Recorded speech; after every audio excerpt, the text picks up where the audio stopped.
안녕하세요. 오늘의 데일리 뉴스레터에 오신 것을 환영합니다. 한국은 점차 글로벌 무기 시장에서 자신의 위치를 확고히 하며 강력하고 만만치 않은 경쟁자로 떠오르고 있습니다. 기술과 제품 품질에서의 강력한 진보로 인해 한국은 경쟁력 있는 가격뿐만 아니라 현대 무기의 신뢰성과 효율성 덕분에 많은 국가들의 주목을 받고 있습니다. 국제 방위 산업에서 한국의 존재감이 점점 커지면서 전통적인 강대국들은 새로운 잠재적 경쟁자에 맞서기 위해 전략을 수정해야 하는 상황에 놓였습니다. 최근 글로벌 방산 무기 시장에서 한국의 약진이 두드러지자 유럽이 노골적으로 한국 무기를 사지 말고 유럽산으로 사라면서 한국을 견제하기 시작했습니다.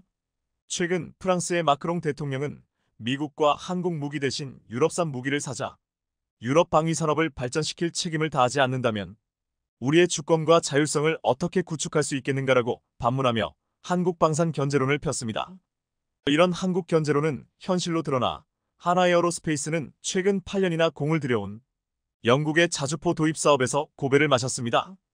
영국이 8년이나 뜸을 들이더니 결국 한국산 자주포 대신 같은 유럽 국가인 독일의 자주포를 채택하면서 K방산이 최근 폴란드를 필두로 유럽 시장 내 점유율을 높이자 독일, 프랑스 등 전통적 무기 수출국들이 한국에 대한 전방위적인 견제에 나섰다는 것을 확인시켜 주었습니다.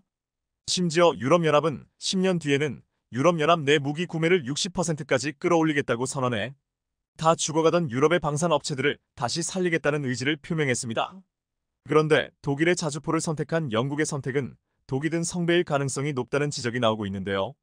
오늘 이 시간에는 영국 자주포 도입 사업, 어떤 반전이 있는 것인지, 그리고 메이드 인 유럽을 외치는 유럽의 한국 견제에 대해 지난 29일 영국 국방성은 신형 자주포 도입 사업의 우선 협상 대상자로 독일 크라우스 마파이 베그만의 원격 조정 곡사포 즉 RCH-155-52구경 차륜 보병 시스템을 선정했다고 발표했습니다. 독일이 제안한 RCH-155는 독일 라인메탈사의 PGH-2000을 기반으로 만든 자주포인데요. 차륜형 자주포로서 분당 최대 9발의 높은 발사 속도와 헌터킬러 사격 능력, 사거리는 최대 40km, VLAP탄은 최대 54km의 사양을 갖췄습니다. 반면 하나에어로스페이스는 K9A1을 기반으로 한 K9A1을 제안해왔는데요. 포탑 전기 구동, 원격 무장, 탄약 장전 완전 자동화, 냉방 장치 등을 탑재해 분당 발사 속도를 끌어올리는 등 기존 K9A1의 부족한 점을 상당수 보완해 독일 자주포에 비해 결코 뒤지지 않았습니다. 그런데도 영국이 독일제를 선정한 이유는 간단했습니다. 생산 기지가 유럽에 있고 값도 저렴하다. 별도의 정비 없이 2000km을 전개할 수 있다. 였는데요. 한마디로 같은 나토로 묶여있는 유럽 국가의 자주포를 선정한 것입니다. 독일 RCH-155 자주포는 화력은 분당 최대 9발을 쓸 수 있고 헌터킬러 사격 능력을 갖추고 있으며 사거리는 신형 포탄의 경우 54km까지 가능합니다. 무엇보다 차륜형이라 궤도식보다 기동성이 조금 더 신속하고 소음이 적다는 장점이 있습니다. 또한 차량형은 평지가 많은 유럽에서 신속 이동이 가능하고 드론에 공격을 당해 파괴되어도 또다시 빨리 생산하기에 용이해 차륜형 자주포를 선택한 것으로 분석되는데요.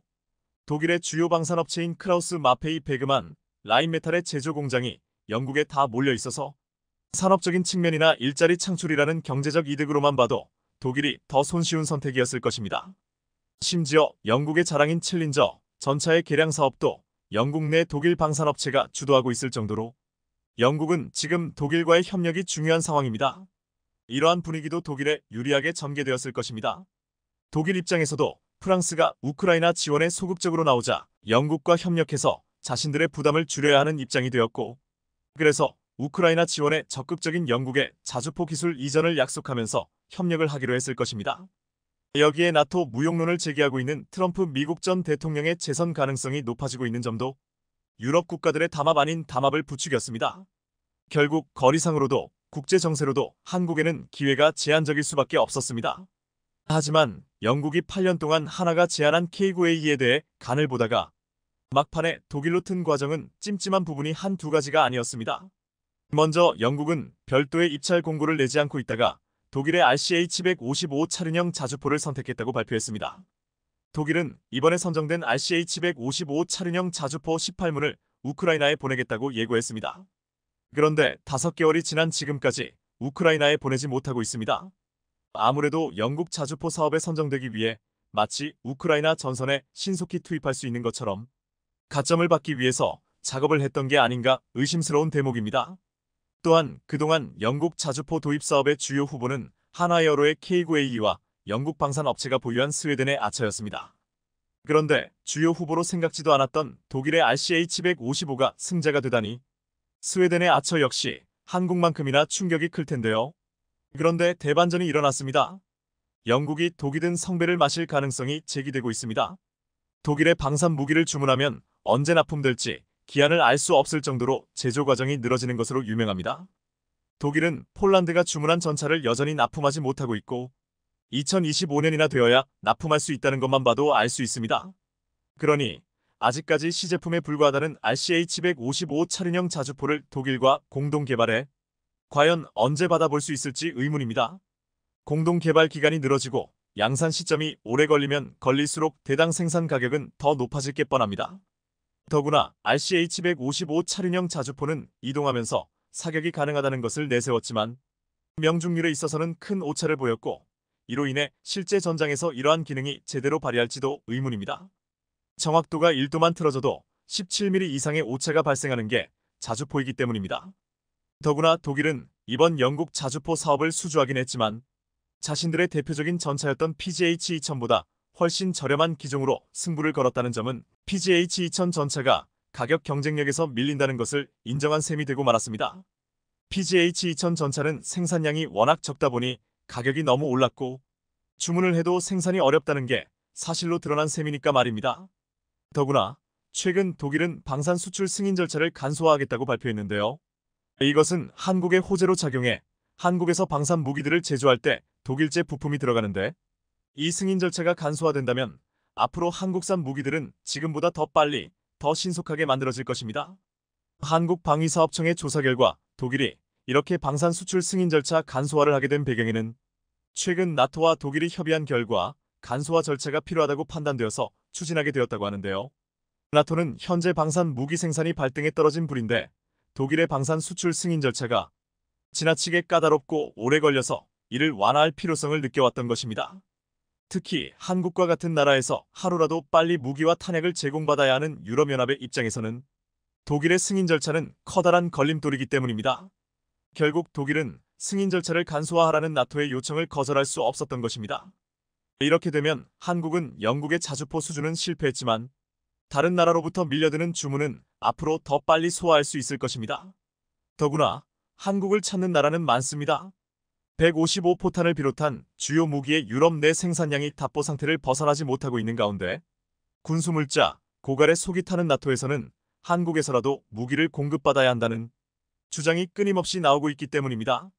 우크라이나는 매달 최소 20만 발의 포탄을 필요로 하지만 유럽이 생산하는 포탄 개수는 여전히 월 5만 발 안팎에 불과하며 그나마도 전부가 우크라이나에 지원되는 게 아닐 정도로 턱없이 부족하다고 알려져 있는데요. 결국 무기가 고갈된 나토는 스웨덴 스톡홀름에서 열린 방산 포럼에 처음으로 한국을 초청했습니다. 또한 가장 최근에 나토에 가입한 스웨덴도 가장 먼저 한국을 찾아 잠수함 분야에서 협력을 원한다고 밝혔습니다. 스웨덴 군 총사령부 합동작전본부장 칼 요한 에드스트렘은 스웨덴이 나토 회원국이 된 직후 가장 먼저 한국을 방문해 이렇게 말했습니다. 한국은 스웨덴에 여러모로 중요하다. 스웨덴은 유럽뿐 아니라 인도태평양 지역의 군사 안보와도 네트워크를 구축해야 하는데 그 주요 축이 한국이라고 생각하기 때문이다. 한국과 군사장비 관련 조달 등 다양한 협력에 대해 논의하기 위해 왔다. 무엇보다 K9 자주포는 이제 곧 루마니아 수출이 임박했습니다. 또한 얼마 전 한국과 베트남의 국방전략대회에서 베트남은 공개적으로 K9 자주포 조속 도입을 희망한다고 밝혔습니다. 한국의 방산 무기들은 유럽이 생산하는 방산 제품들보다 훨씬 빨리 훨씬 정확하게 인도되었고 훨씬 가성비가 좋았습니다. 그래서 폴란드, 루마니아 등이 앞다퉈 한국산 전차와 자주포를 선택한 것인데요. 그럼에도 유럽 국가들은 유럽 영내 무기 구매를 외치면서 한국 방산을 견제하는 움직임을 노골적으로 보이고 있는데요. 다른 것도 아니고 국민의 목숨을 지켜줄 방산 무기를 구매하는 데 있어서 성능을 주안점으로 놓지 않고 유럽 국가인지 아닌지를 선택의 기준으로 삼는다면 결국은 후회하는 날이 오게 될 것입니다. 그리고 한국은 유럽이 영내 무기 구매를 외치며 한국을 견제하려고 하자 유럽의 전진 기지를 마련하며 또 다른 대안을 찾고 있습니다. 한화에어로스페이스는 이미 유럽 시장 공략을 위해서는 유럽에 거점을 마련해야 한다는 것을 꿰뚫어보고 폴란드에 연구개발센터를 만들며 해외 방산 거점 센터를 추진 중입니다. 메이드 인 NATO 전략을 추진하고 있는 것인데요. 한화는 일단 K9 자주포와 레드백 등의 지상무기 체계를 메이드 인 NATO로 만들 전략을 세우고 폴란드 현지 생산 공장 건설도 협상 중입니다. 쉽게 말해 한화는 우리도 나토제 무기다라는 전략을 추진하고 있는 것인데요. 폴란드 입장에서도 한국으로부터 무기만 사고 끝나는 게 아니라 공장까지 지어서 일자리도 창출하고 기술도 이전받을 수 있으니 서로에게 윈윈입니다. 유럽이 아무리 한국을 견제하려고 해도 한국은 곧 방법을 찾을 것입니다. 지금 돈지도 못 사는 유럽에서 가장 각광받는 타우러스 미사일을 한국이 독점 생산하게 될 것이다. 지난 15일 영국 파이낸셜 타임스 FT는 왜 독일의 타우러스가 유럽에서 가장 원하는 장거리 미사일인가 란 제목의 기사를 보도했습니다. 파이낸셜 타임스는 영국, 프랑스, 미국이 러시아와 싸우는 우크라이나군에 장거리 미사일을 공급했으나 우크라이나군은 독일 타우러스 시스템을 원한다고 했습니다. 타우러스 미사일은 지금 우크라이나 전쟁을 벌이고 있는 러시아가 가장 무서운 무기로 두려워하고 있다고 알려지고 있습니다. 러시아가 도청에 지난 1일 공개한 독일 장교들의 녹취록에서 장교들은 크림대교는 매우 좁은 목표물이어서 타격하기 어렵지만 영국, 프랑스가 공동 개발한 스톰 쇄도우 미사일과 달리 타우러스를 이용하면 가능하다고 말했습니다. 스톰 쇄도우 미사일은 250km 이상 날아가지만 타우러스는 이보다 2배 먼 500km까지 타격할 수 있기 때문입니다. 이렇게 말한 사실이 공개되면서부터 타우러스의 위력이 부각되고 있습니다. 군사 전문가들은 타우러스가 전황을 바꿀 수 있는 무기인 만큼 러시아가 녹취록을 공개했다고 분석했습니다. 독일의 프랑크푸르트 종합신문은 지난달 익명의 정보 관계자 2인의 의견을 종합하면 우크라이나 가자국 정부에 타우러스 미사일 공급을 요구했다며 젤렌스키 대통령이 독일을 방문했을 때 이러한 요청이 있었다고 보도했습니다.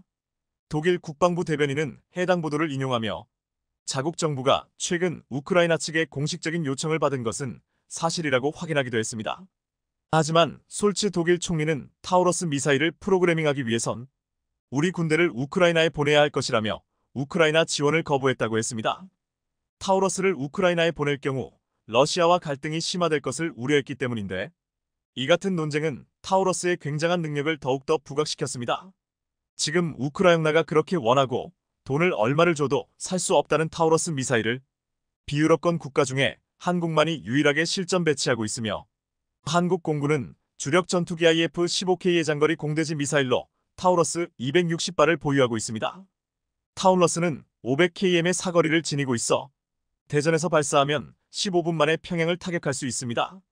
F-15K의 대북 억지력은 타우러스에서 비롯된다고 해도 과언이 아닐 정도로 타우러스는 저공으로 침투하여 창문 크기의 작은 표적을 타격하는 공격 성능을 갖추었습니다. 또한 지하로 8m 이상 관통에 들어가면서 탄두를 폭발시켜야 할 지점을 자동 계산하는 공간감지 센서가 장착됐고 스텔스 기술이 적용되어 레이더망을 회피할 수 있습니다. 이 때문에 한국 공군은 동북아 최강의 공대지 능력을 갖추었다고 평가받았습니다. 그런데 지금 중요한 것은 타우러스 차기 모델인 타우러스 350K를 한국과 독일이 공동으로 개발하고 있다는 것입니다. 기존 타우러스보다 소형화하고 사거리와 파괴력을 향상시킬 것이라고 하면서 이를 일명 미니 타우러스 미사일이라고도 부르고 있습니다. 타우러스는 길이 5m, 지름 1.015m, 무게 약 1.4t, 탄두 중량은 480kg로 크고 육중한 미사일인데 타우러스 350K는 이보다 300kg 무게를 줄이고 길이도 0.6m 줄였습니다. 이렇게 무게와 길이를 획기적으로 줄였음에도 장약이나 관통력은 거의 동일하고 오히려 사거리는 500km에서 600km로 늘어난다고 했습니다. 일부 전문가들은 이 미사일은 거의 미친 무기가 틀림없다고 말할 정도입니다. 기존 타우러스는 너무 크고 무거워 우리 전투기 중 대형기인 F-15K에만 장착이 가능했습니다. 하지만 소형화된 타우러스를 이제 한국은 경공격기 FA-50에 달고 KF-21에도 장착한다는 것입니다. FA-50과 같은 경우는 그동안 무장이 약하다면서 수출에 다소 애로를 겪었는데 이민희 타우러스를 달 수 있다면 수출 경쟁력에서 압도적일 것이라고 예상하고 있습니다. 그리고 이것을 독일이 아닌 한국이 독점 생산해서 수출까지 할 수 있다는 놀라운 사실이 전해지고 있습니다. 원래 타우러스는 독일이 개발하고 한국 공군이 대량 도입한 미사일인데 독일이 한국과 공동 개발을 하자고 한 중요한 이유가 있습니다. 파이낸셜 타임스는 우크라이나가 요구하는 타우러스는 프랑스와 영국의 동종 미사일보다 기술적으로 우위이지만 생산 라인이 멎었다라고 했습니다. 독일의 타우러스 생산 라인은 마지막으로 한국 공군용 260발을 제작한 이래 멈춘 상태입니다. 유럽은 그동안 군축을 진행하면서 이 같은 무기를 구입하려 하지 않았고 북한의 위협에 대비하는 한국만이 이 무기를 대거 구입한 VIP 고객이었습니다. 지금 타우러스는 주문이 들어오면 라인을 돌릴 수야 있겠지만 구성품 확보 등의 이유로 생산 재개에만 2년 정도 걸리는 것으로 알려졌습니다. 이에 타우러스는 지금 당장 기술만 주면 바로 만들 수 있는 인프라가 있는 한국과 손을 잡겠다는 것이었습니다.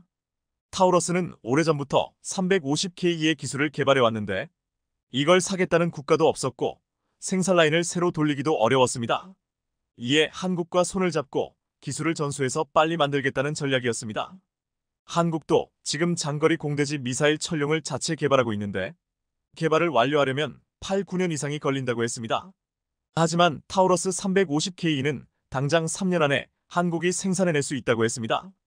타우러스 드레브스타드 한국 지사장은 최근 인터뷰에서 이 기술을 한국에게 주면 뭐가 남느냐는 질문에 세계 방산 시장에서 있어 타우러스 시스템즈는 미국의 보잉이나 토키드 마틴 같은 거대 기업에 비하면 그야말로 보잘것없는 존재에 불과하다며 과감한 마케팅만이 타우러스가 살아남을 수 있는 방법이라 결정했다고 답했습니다. 한국과 손을 잡는 것이 자신의 회사가 살아남을 수 있는 전략이라는 말이었습니다. 전문가들은 곧 한국 독점 생산의 구체적 계획들이 나올 것으로 보인다고 전했습니다. 타우러스 350K가 본격적으로 생산되면 FA-50의 타우러스 무장이 가능해지는데 이것은 경공격기 FA-50의 4세대 이상 전투기급 공격력 확보를 의미한다고 했습니다. 앞으로 FA-50 수출에도 획기적인 전환점이 생긴다는 것입니다. 중국을 상대하는 필리핀은 FA-50 12대를 운용 중인데 이 소식에 환호하고 있고 폴란드도 FA-50 1.25기를 인도받고 총 48대의 기체를 인도받을 예정인데 폴란드에게도 굉장한 소식입니다. 또한 이 두 나라는 앞으로 KF-21 도입에도 큰 관심을 가지고 있습니다. 크리스토퍼 드레브스타드 지사장은 지난 1월 언론 인터뷰에서 FA-50용 타우러스는 3년 내 한국 양산이 가능하다고 밝혔습니다. 한국은 FA-50, KF-21을 만드는 나라로 타우러스를 만들어 전투기에 장착해 바로 수출할 수 있기에 KF-21이 전력화되는 시기에 세계 최강의 장거리 공대지 미사일을 장착할 수 있게 된다는 것이었습니다. 현재 계획상 KF-21 블록 1은 장거리 공대지 미사일을 달지 않았는데 국산 장거리 공대지 미사일 개발에 여러 해가 필요해 KF-21 블록부터 장거리 공대지 미사일을 장착한다는 구상이었습니다. 그래서 장거리 공대지 없는 블록 1의 초도 양산 물량을 줄여야 한다는 것이 한국국방연구원의 사업 타당성 조사 결과였습니다. 장거리 공대지 미사일 천룡의 개발이 늦어 KF-21 블록 1에 장착하지 못한다면 이제 원래 계획대로의 생산뿐만 아니라 조기 수출까지도 가능할 것으로 관측되고 있습니다. 타우러스 드레브스타드 지사장은 향후 개발되는 한국제 장거리 공대지 미사일 천룡과 타우러스 350K를 KF-21의 복수의 미사일로 운용해도 문제가 없다고 말하기도 했습니다. 한국은 먼저 타우러스 350K를 FA-50과 KF-21 블록 100을 장착하고 원래 예정대로 천룡 개발을 계속해나가 개발 완료되는 시점에서는 두 개의 미사일을 함께 운용해도 된다는 말이었습니다. 지금 이 같은 사실은 KF-21을 도입하려고 하는 국가들에게는 희소식이 되고 있습니다. 빨리빨리의 날이 한국은 자체 개발에 시간이 소요되면 과감하게 다른 나라의 선진 기술을 도입해 최강의 무기를 가장 빨리 만들려 하고 있습니다. 이것이 수출로 먹고 사는 나라 한국의 강접이었습니다. 지난해 우크라이나의 제트 엔진 1기를 도입해 KF-21 엔진 독자 개발에 박차를 가하는가 하면 이번에는 독일 타우러스 미사일 기술을 도입해 독점 생산으로 FA-50과 KF-21에 빠르게 장착하려 하고 있습니다. 이것이 모든 기술을 자체 기술로 해결하려다가 비용과 시간이 많이 들어 수출을 엄두도 내지 못하는 일본과 극단적으로 비교된다고 했습니다. 이제서야 일본은 다른 나라와 손을 잡으려 하는데 그러는 동안 이미 세계 방산 시장에서 한국은 압도적으로 치고 올라가고 있습니다. 최근 인도네시아 매체 조나자카르타는 일본 KF-21보람의 프로그램에서 한국에 방치된 인도네시아의 6세대 스텔스 전투기 구입 지원이라는 제목의 기사가 올라왔습니다. 이 기사에서 인도네시아가 한국의 KF-21 사업에서 소외되고 있다며 한국에게 경고하는 식으로 인도네시아가 KF-21보람의 공동 개발을 중단하고 일본과 6세대 전투기 개발 프로그램으로 눈을 돌릴 수 있다고 말했습니다. 전문가들은 4세대, 5세대 전투기도 만들지 못한 일본이 6세대 전투기를 만든다는 말이 터무니없다고 말하고 있는데, 국내 네티즌들은 이참에 인도네시아가 빨리 한국과 결별하고 일본과 6세대 전투기를 만들었으면 좋겠다고 말하고 있습니다. 그렇게 되면 5년 후쯤 인도네시아는 타우러스 미사일을 달고 KF-21을 운용하는 말레이시아, 필리핀 등 인근 국가들을 만나게 될 것이라고 했습니다. 중국이 야심차게 공개한 첫 번째 항공모함 랴오닝함이 훈련함에서 전투함으로 변신을 알리는 등 해군력을 과시하며 중국이 엄청난 호들갑을 떨고 있습니다. 불과 1년 만에 변신한 항모에 대해 자화자찬하며 미국에 필적할 해군력을 보유하게 됐다는 건데요. 그런데 결국 랴오닝함이 거대한 고철 덩어리에 불과했다는 게 밝혀져 발칵 뒤집어졌다고 합니다. 심지어 중국 내에서조차 자원 낭비다라는 의견이 속출하며 비난이 쇄도하고 있다는데 자세히 알아보겠습니다. 중국의 첫 번째 항공모함 랴오닝함이 최근 훈련함에서 전투함으로 변신했다는 소식을 알리며 대대적으로 오픈에 나섰습니다. 이를 두고 중국 언론에서는 1년 만에 전쟁을 할 수 있게 싹 다 바꿨다며 해상 시범 운항에 들어간 랴오닝함을 선전하기에 바빴는데요. 중국 관영 글로벌타임스는 지난 1일 중국의 첫 항공모함 랴오닝함이 1년간의 개조 작업을 마치고 해상 시범 운항에 들어갔다고 보도했습니다. 이 매체가 공개한 사진들은 랴오닝함이 전날 예인선 도움을 받아 랴오닝성 다롄 조선소를 나서는 모습이었는데, 특히나 랴오닝함의 갑판에는 중국의 차세대 스텔스 전투기 J-35와 J-15 함재기의 실물 크기 모형이 놓여있는 모습이 담겼습니다. 랴오닝함의 항해 모습이 공개된 건 작년 2월 28일 보수 및 등급 상향 작업을 위해 조선소에 들어간 뒤 처음으로 꼭 1년 만이었습니다.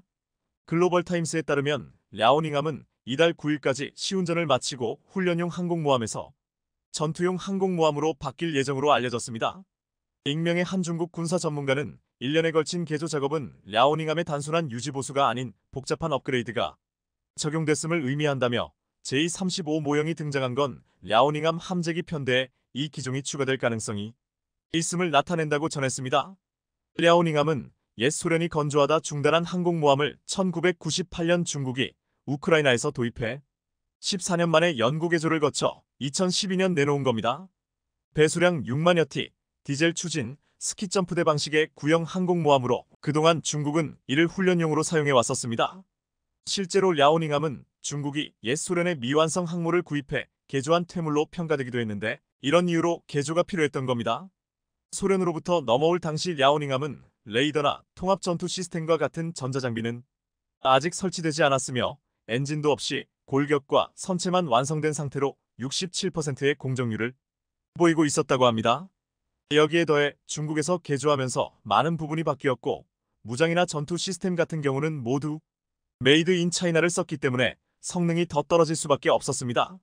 중국은 항모 설계 기술을 전수해줄 나라가 사실상 없었기에 어떻게든 자력으로 만들어야 했기에 성능이 떨어지는 게 당연한 이야기입니다.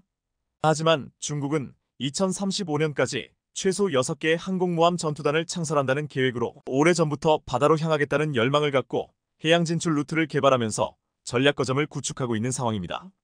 기존 패권국인 미국에 대항하겠다는 건데, 실제로 최근 중국은 랴오닝함, 산둥함, 푸제남 등 총 3척의 항공모함을 포함해 각급 함정을 공격적으로 확대하면서 태평양 연안국을 긴장시키고 있습니다.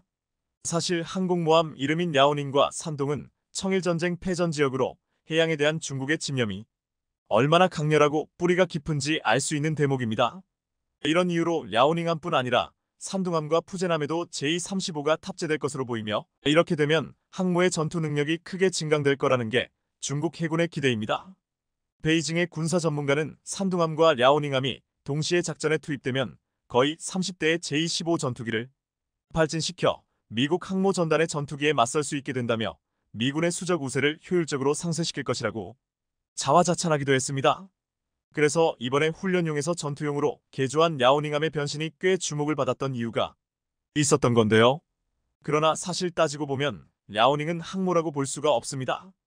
아무리 1년간 개조를 했다고 해도 원천적인 문제들이 남아있으므로 이전에 나왔던 굴욕의 상황들이 이어질 거라는 게 불보듯 뻔합니다.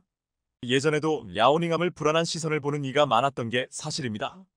지난 2014년 디펜스 리뷰는 랴오닝함이 위험할 수 있다라는 기사를 내보내 짝퉁 함재기로 이뤄진 야오닝함을 보유하고 있는 중국은 언제 터질지 모르는 시한폭탄을 갖고 있는 것과 다름없다고 경고한 겁니다. 과거 러시아 해군의 조선 전문가 역시 야오닝함에 대해 20년간 유지 보수가 되지 않은 데다 특히 용접 부위에서 화학 반응이 일어나 내부의 강판이 변형돼 선체가 기울 가능성이 있다고 경고했습니다. 영국의 해군 전문가도 변형이나 기울기가 생기면 배는 폐기된다. 내부의 상황은 확실하지는 않지만 야오닝 개장 속도가 빨랐던 건 인상 깊다며 우려스러운 시선을 보냈습니다. 이런 이유로 최근에 야오닝함이 훈련용에서 전투용으로 개조했다고 하더라도 현실적으로 훈련 항모 이상의 전투기를 충분히 만재하기에는 금속 피로도가 심해 언제 또 불시의 사고가 발생할지 모르기 때문입니다. 그리고 야오닝함뿐 아니라 산둥함 역시 상황은 비슷해 보이는데 실제로 이들 항모가 함재기를 이륙시키는 방법은 스키점프대를 이용하는 구식 버전입니다. 이런 이유로 야오닝함과 산둥함은 당연히 이륙 중량이 현저히 떨어질 수밖에 없으며 그래서 활주로가 짧은 항모에서 오로지 스키점프대만 의존해 이륙해야 하는데요. 그렇게 하기 위해서는 자연스레 가벼워야 하는데 이러면 무장, 조기 경보기 등 기타 최신식 전자기기들의 탑재를 줄여야 하고 적재 연료 또한 최대한 멀 실어야 하는 겁니다. 그런데 문제는 이렇게 무장과 연료를 적게 탑재하면 사실상 작전 반경도 현저히 줄어들게 되고 동시에 전투력 또한 뚝 떨어지게 됩니다. 중국의 항모가 빈 껍데기에 불과하다는 이야기들이 끊임없이 나오고 있는 이유들입니다. 반면에 미국의 항모는 시속 250km 이상으로 급가속하는 전자식 캐터필트 발사기를 사용해 함재기 이륙 중량이 45톤에 이르며 원거리 항해나 작전에 지장을 받을 일이 없습니다. 이와는 달리 산둥함의 경우 자체 연료로 항해할 수 있는 기간이 불과 15일밖에 되지 않는데 작전에 출격하는 기타 시간을 고려하면 실제 항해일은 일주일에 불과할 거라는 분석입니다. 반면에 야오닝함은 얼마 전과으로 원거리 항해에 나갔을 때 보급함에게 무려 4번이나 연료를 보급받고서야 중국으로 다시 돌아갈 수 있었다고 합니다. 이뿐 아니라 야오닝함과 산둥함의 하루 평균 전투기 출격 횟수는 제럴드 포드함이 7분의 1에도 못 미치는 20회 정도라고 합니다.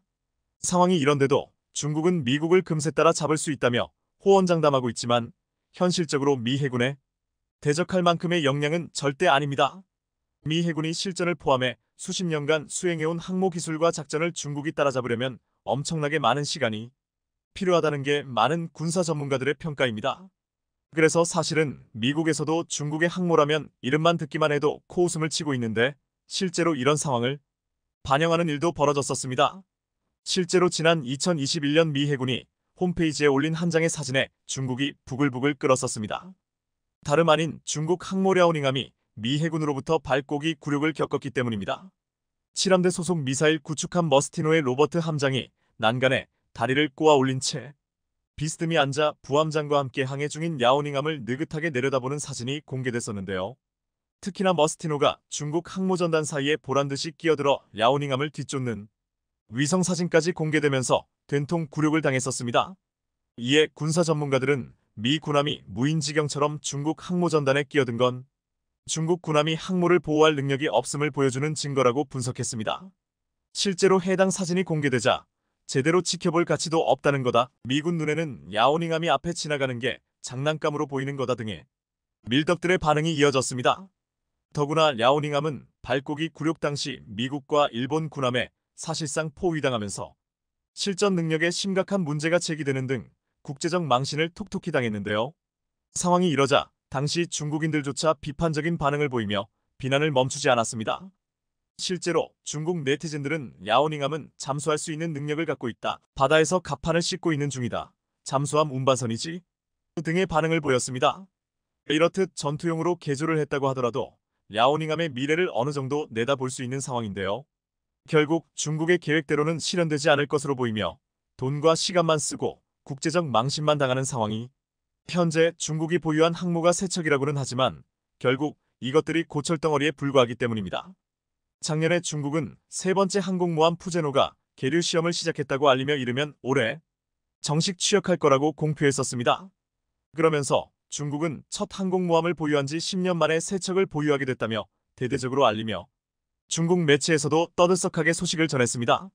글로벌타임스는 중국의 첫 항모인 야오닝함이 취역한 후 10년 만에 항공모함 세척을 보유한 해양강국이 됐다며 푸제남은 야오닝함, 산둥함과 동일하게 재래식 항모이지만 함재기 이착륙을 위한 캐터펄트가 최초로 탑재됐다고 보도했습니다. 이렇듯 중국이 항모 세척을 보유한 해양 강국이 됐다고는 하지만 사실 이 모두가 구식 기술로 만들어져 성능과 작전 능력 모든 면에서 미국을 대적하기에는 힘들 것으로 보이는데요. 앞서 말씀드렸던 것처럼 야오닝함은 중국의 첫 번째 항모라는 상징성을 빼면 존재의 의미가 없어 보입니다. 그리고 두 번째 항모인 산둥함은 순수 중국 기술로 만들어져 신뢰성이 바닥인데다 푸젠함은 가장 최신 기술을 탑재했지만 여전히 재래식 디젤 엔진을 이용합니다.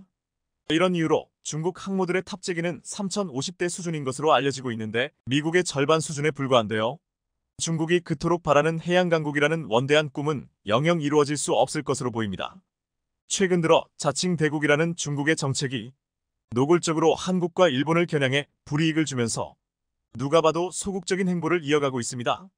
한국, 미국, 일본 등을 포함해 전 세계 16개 국가에서 중국발 대규모 확산을 이유로 중국 입국자에 대한 검역 강화와 입국 제한을 유지하고 있지만 중국에선 한국과 일본만 콕 집어 비자 발급을 중단하는 조치를 내리는 등 주변국 길들이기에 나섰다는 전망입니다.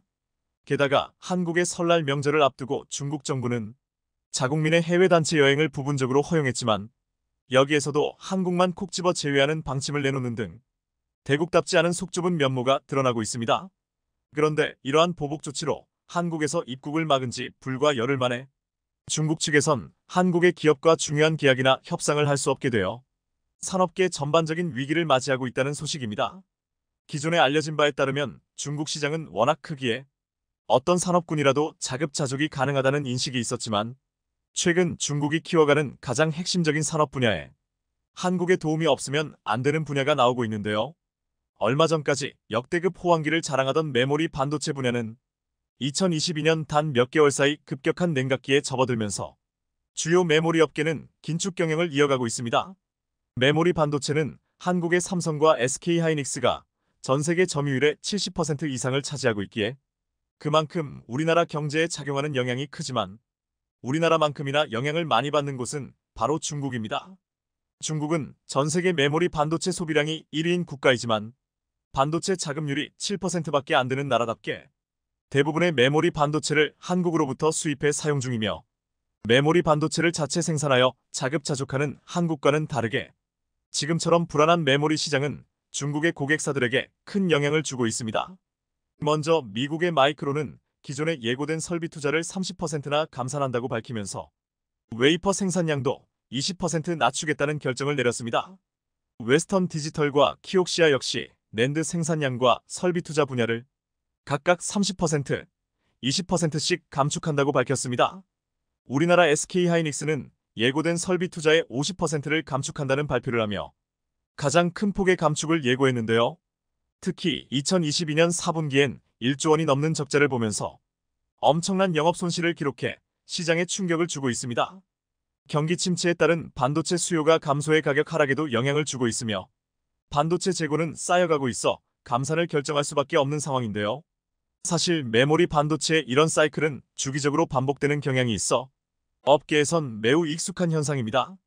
반도체 가격이 비싸서 생산을 많이 하고 반도체 가격이 낮아지면 생산량을 줄여서 수요와 공급을 조절하는 방식인데요. SK하이닉스는 중국 우시에 있는 최대 규모 공장에서 생산 물량을 대략 20% 이상 줄인다는 발표를 하여 중국 현지 공급사들은 크게 당황하고 있습니다. 하이닉스의 이번 전략은 반도체 가격이 떨어지자 생산 물량을 조절하여 가격을 방어하려는 전략이며 메모리 반도체 수요가 가장 많은 중국을 겨냥하고 있습니다. 메모리 반도체 가격 하락에 한국이 생산 물량 감소로 대응하자 중국은 자체 반도체 회사를 가동해 메모리 반도체 수급에 나서려는 상황입니다. 그 중심엔 양쯔 메모리 테크놀로지 YMTC와 창신 메모리가 있습니다. 중국 당국은 반도체 한파로 다가올 공급 부족을 대비하고자 YMTC와 창신 메모리의 생산량을 늘리라고 주문했습니다.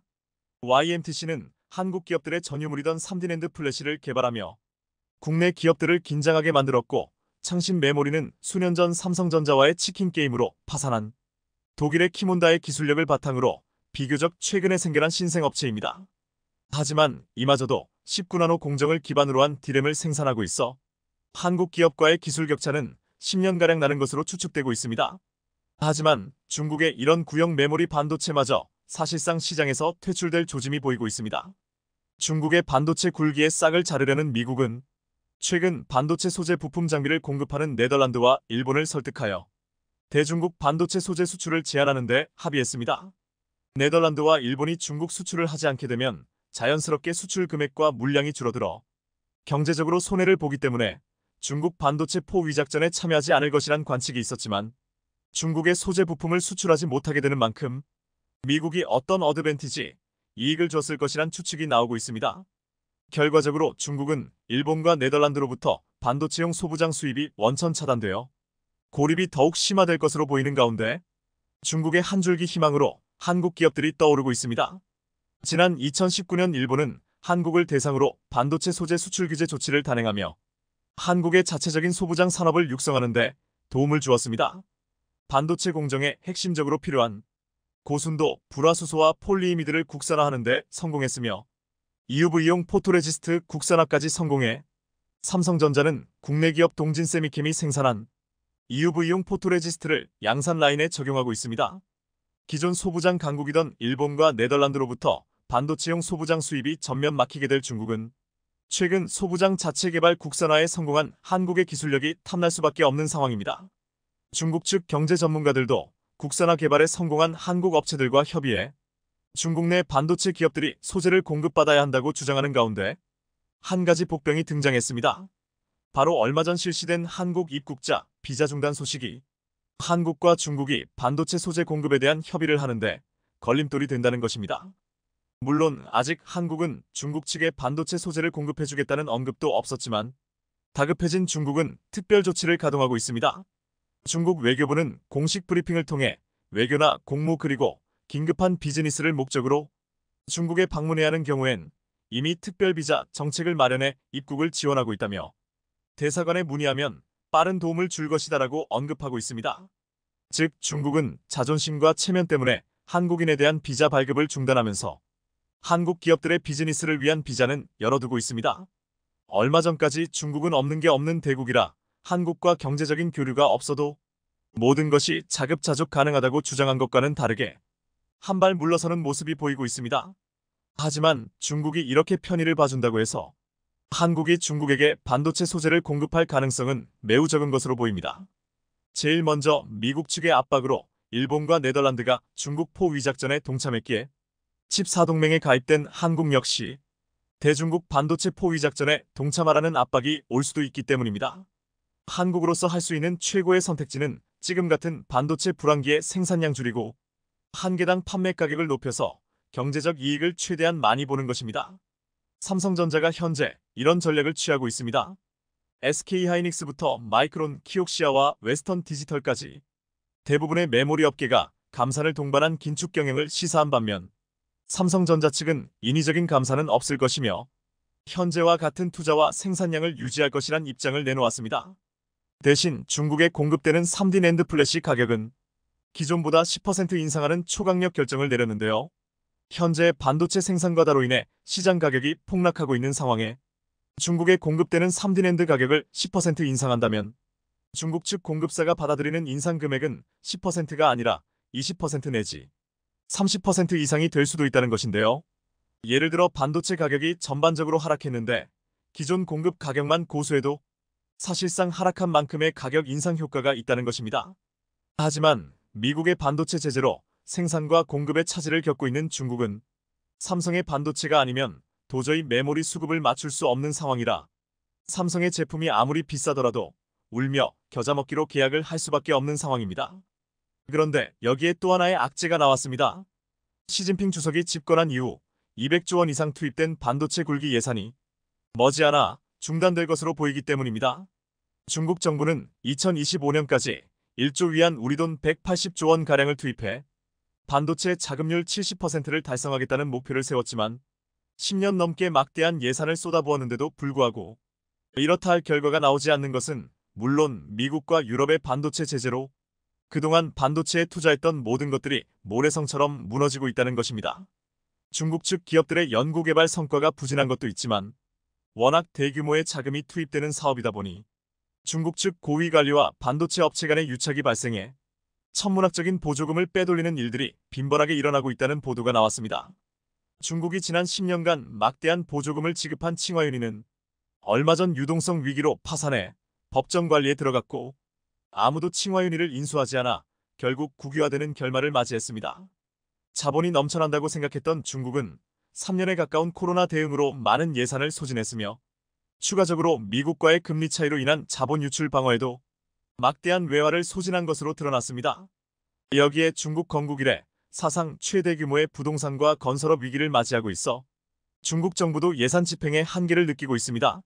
막대한 자본을 쏟아부으면 무엇이든 할 수 있을 줄 알았던 중국은 미국과 국제사회의 제재에 반도체 자금률의 꿈은 점점 더 멀어져 가고 있습니다. 2023년 현재 7%에 달하는 반도체 자금률은 2025년이 되어서도 10%가 안 될 것이란 전망이 우세하며 여전히 중국에서 필요한 90%가량의 반도체는 한국과 대만으로부터 수입하게 될 것입니다. 상황이 이렇다 보니 중국이 대만 무력 통일에 더욱 목말라 있는 상황이기도 합니다.